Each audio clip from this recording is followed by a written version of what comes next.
Hello दोस्तों, कैसे हो आप। मेरा नाम है कौशिक और इस वीडियो में मैं आपको जानकारी दूंगा कक्षा 10वीं के अध्याय 4 प्रश्नावली 1 का ये 20वां नंबर प्रश्न है।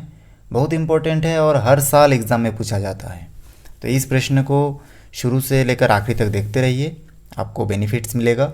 इसमें देखिए, ये जो प्रश्न लिखा हुआ है कि पी वा पद क्यू है और क्यू वा पद पी है। इससे पहले भी मैं एक वीडियो बनाया था, आप इसमें ऊपर आई बॉल जो दिया रहता है यहाँ पे जाके आप देख सकते हैं, ठीक ना, उस प्रश्न को। तो यहाँ पे देखिए, ये जो हम लोग को एक हल करने के लिए दिया गया है, इसमें पी वा पद क्यू है, तो हम लोग इसमें भी उसके जैसे ही मान लेते हैं। प्रथम पद और सार्वंतर हमको मानना पड़ता है, तो यहाँ पे हम लोग मानेंगे, माना कि प्रथम पद ए है और ए और सार्वंतर जो है उसको डी मान लेते हैं। तो यहाँ पे आप लिख सकते हैं सार्वंतर या फिर सर्वंतर भी लिख सकते हैं, और बहुत जगह पे सार्वंतर लिखा रहता है, तो उसको हम लोग यहाँ पे लिख लेते हैं सार्वंतर।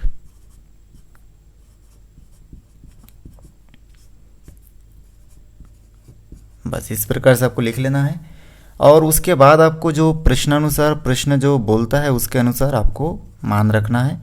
तो प्रश्न क्या बता रहा है उसको प्रश्न पढ़ के समझना है आपको कि समांतर श्रेणी का पी वा पद क्यू है। जो पी वा पद है वो क्या है, आपका क्यू है। तो पी वा पद बराबर क्यू लिखिए। देखिए, ये जो पी वा पद है, जो भी पद का मान है उसको एन बा पद से हमेशा लिखते हैं। जैसे एन बा पद हम लोग लिखते हैं, एन बा पद बराबर होता है ए प्लस एन माइनस 1 डी। अब यहाँ पे पी बोलेंगे तो एन के जगह पे पी लिखेंगे हम लोग, इस एन के जगह पे पी लिख देंगे। अगर क्यू बा पद होगा तो एन के जगह क्यू लिखेंगे, बाकी ये सब चीज़ इक्वल रहेगा। तो ये चीज़ आपको ध्यान देना है। चलिए उसके बाद देखते हैं इसमें कि पी वा पद क्यू है, तो पी वा पद के लिए अगर एन बा पद के फार्मूला में रखेंगे तो हो जाएगा A plus P minus 1 D equal to Q. तो ये जो समीकरण हमको प्राप्त हुआ ये होगा समीकरण नंबर 1। तो 1 दे दीजिए इसमें। और उसके बाद इसमें लिखा है कि उसका जो क्यू वा पद है, यहाँ पे देखिए लिखा है क्यू वा पद पी है। तो क्यू वा पद का मान पी है, तो यहाँ पे हम लोग लिख सकते हैं तथा क्यू वा पद बराबर पी। तो क्यू बा पद के लिए फिर एन बा पद का फार्मूला लगाएंगे तो हो जाएगा N plus A plus N के जगह हो जाएगा Q minus 1 D equal to P. तो ये हो जाएगा हमारा समीकरण 2। समीकरण 1 और 2 को हम लोग घटाएंगे, जिससे कि पहला पद कट जाएगा और हमको इस प्रकार से ऐसे डी का मान प्राप्त होगा। तो समीकरण 1 व 2 को घटाने पर, अब हम लोग घटाते इसलिए क्योंकि हम लोगों का दोनों में से कोई एक वैल्यू जो है वो कटना चाहिए। ये आपको अपना दिमाग लगा के देखना है कि कौन सा वैल्यू को घटाने से क्या प्राप्त होगा। तो इस प्रकार से समीकरण 1 को घटाएंगे। तो यहाँ पे जगह कम है, चलिए मैं यहाँ पे साइड में यहाँ से घटाता हूँ। तो अगर मैं समीकरण 1 और 2 को घटाऊँगा तो देखिए, सबसे पहले समीकरण 1 को लिख लीजिए, A plus P minus 1 D equal to Q, और समीकरण 2 है आपका A plus Q minus 1 D equal to P. तो ये समीकरण 1 और 2 को हम लोग इस प्रकार घटाएंगे। तो घटाने के लिए यहाँ पे प्लस है तो माइनस, प्लस है तो माइनस, यहाँ पे कुछ नहीं है, प्लस है मतलब माइनस। तो पहला संख्या जो है कट गया, पहला पद। क्या क्या बचा, ऊपर को लिख लीजिए पहले p माइनस 1 और d, क्योंकि दोनों अलग अलग पद, दोनों का जो वैल्यू है वो अलग अलग है, इसलिए हम लोग दोनों को जो प्लस माइनस जो भी होगा उस रूप में बिठा देंगे। तो यहाँ पे देखिए p माइनस 1 डी प्लस में, तो इस प्रकार बिठा दिए, और q माइनस 1 डी जो है माइनस में, तो माइनस इस प्रकार बिठा देंगे। बहुत आसान है, आप बना सकते हो। बराबर का बराबर, ऊपर मान देखिए q है और नीचे मान देखिए माइनस p है। तो इस प्रकार से हम लोग q माइनस p को सेट कर दिए, ठीक ना। q लिखे और माइनस p को बाद में लिख दिए। अब यहाँ से देखिए इस तरफ आप देख सकते हो कि d जो है दोनों में है, कॉमन है। तो इस d को कॉमन ले लीजिए, तो अंदर क्या क्या बचा उसको लिख लीजिए, p माइनस 1 और दूसरा ब्रैकेट के अंदर q माइनस 1 बचा है। d को कॉमन ले चुके हैं हम लोग, और इस प्रकार से q माइनस p। आगे हम लोग सॉल्व करेंगे इसको। तो इस ब्रैकेट के अंदर जो ब्रैकेट छोटा ब्रैकेट है उसको हटा देंगे, तो ब्रैकेट के बाहर कुछ नहीं है, तो p माइनस 1, ब्रैकेट के बाहर माइनस है, इस माइनस का गुना हम लोग q और माइनस 1 के साथ कर देंगे, तो हो जाएगा माइनस q और माइनस में प्लस, और यहाँ पे 1 होगा। इस प्रकार आगे सॉल्व करेंगे तो इसको इस प्रकार बिठा सकते हैं। यहाँ पे प्लस माइनस वाला 1 जो है आपस में कट जाएगा, क्योंकि प्लस माइनस में माइनस होगा, एक में एक घटेगा तो 0 हो जाएगा।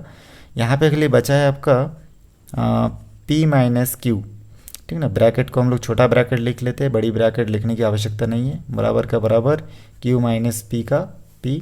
इस प्रकार से d इक्वल टू, ये दोनों गुना में है, इधर जाके भाग हो जाएगा, मतलब q माइनस पी के बटे के नीचे हम लोग लिख सकते हैं p माइनस क्यू। अब यहाँ पे नीचे तो p माइनस क्यू है, लेकिन ऊपर q माइनस पी है, तो इसको हम लोग क्या कर सकते हैं, ऊपर का जो माइनस है, ठीक है, वो कॉमन ले लेंगे बाहर। तो यहाँ से ऊपर का माइनस कॉमन ले लेंगे, तो ये जिसके सामने प्लस है उसके सामने माइनस हो जाएगा। जैसे q के सामने प्लस है तो माइनस हुआ, और जहाँ पे माइनस था वहाँ पे प्लस हो जाएगा, और इस प्रकार से हमको p माइनस क्यू प्राप्त होता है।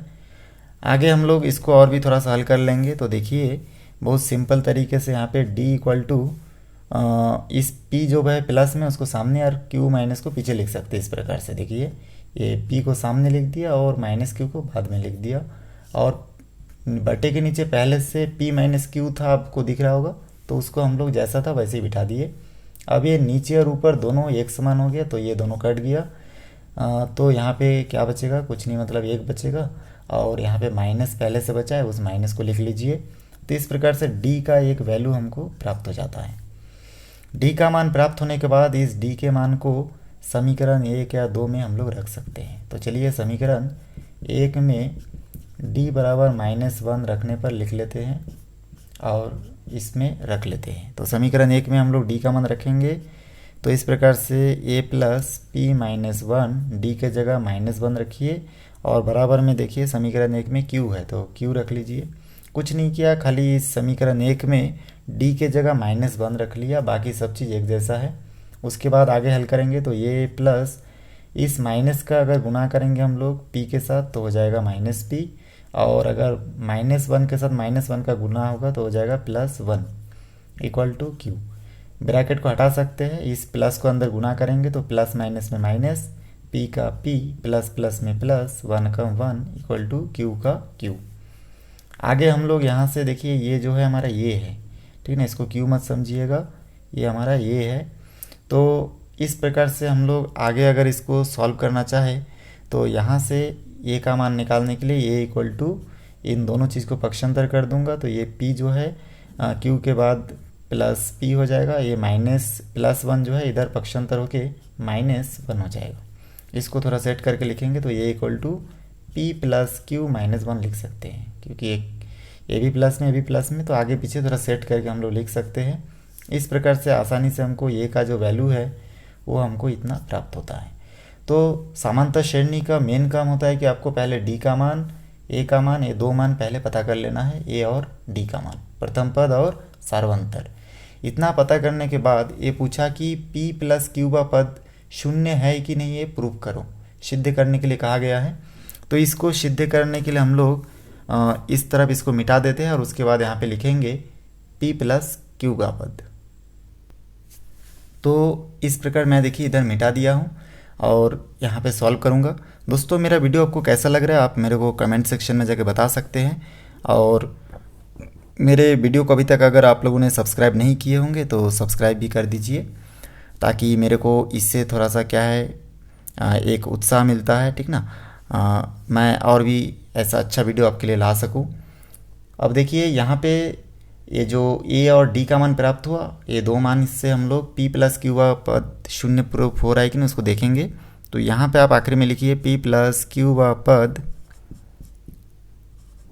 और इस p प्लस q का पद को हम लोग कैसे लिख सकते हैं, लिख सकते हैं a प्लस n के जगह पे लिख सकते हैं p प्लस q -1 और d, ऐसा हम लोग लिख सकते हैं।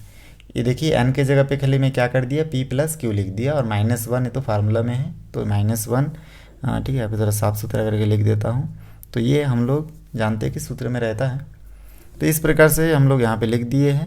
a के जगह a का वैल्यू पुट करेंगे तो यहाँ पे a का वैल्यू जो आया है देखिए p प्लस q -1 है, p प्लस q -1, और प्लस का प्लस है, ब्रैकेट के अंदर देखिए p प्लस q -1 पहले से है, और d का जो मान है हमको यहाँ से प्राप्त हुआ था -1।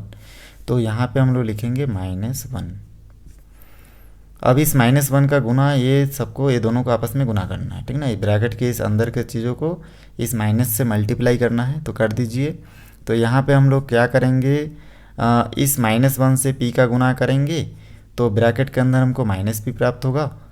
-1 से +q को गुना करेंगे तो -q, -1 और -1 +1 प्राप्त होगा।